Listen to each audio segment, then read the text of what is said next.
Hey, what's up mga kapinta? Ito pala yung ating gagawin ngayong araw. Magpipintura pala tayo ng steel deck. Gamit pala natin dito ay compressor. Namasilyan ko na rin pala to mga kapinta. Hindi ko pala naipakita sa inyo yung aking ginamit na masilya dito. Ito ay lilihain ko na lang pala.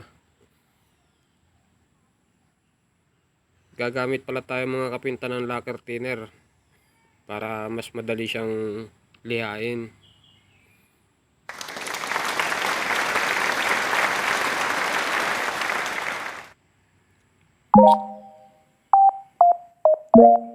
Pupunasan din pala natin to ng basahan mga kapinta. Lalagyan natin siya ng lacquer thinner para yung mga langis-langis, yung mga dumi na nakadikit dito mawawala, para pag in-sprayan natin maganda siya. Dahil tapos na natin siyang i-prepare mga kapinta, papakita ko naman sa inyo yung tamang pagtitimpla ng epoxy primer. Ang ratio pa nito mga kapinta ay 3:1, 3 parts of epoxy primer, syempre 1 part of epoxy catalyst.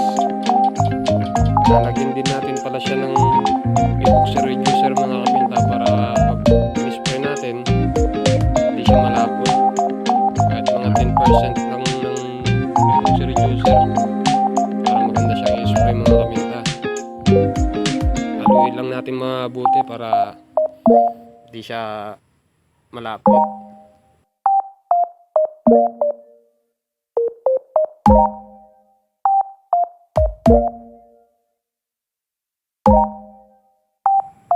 Tara mga kapinta, umpisa na natin.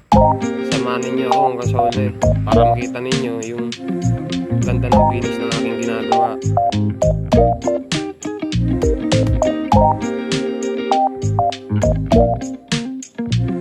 Ang trabaho pala mga kapinta, hindi natin pwedeng madaliin.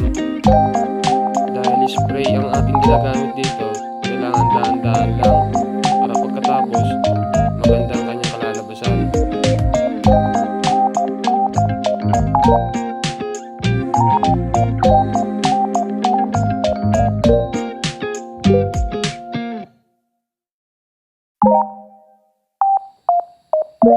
Ito na pala mga kapinta yung aking ginawa. Tapos ko na siyang sprayan.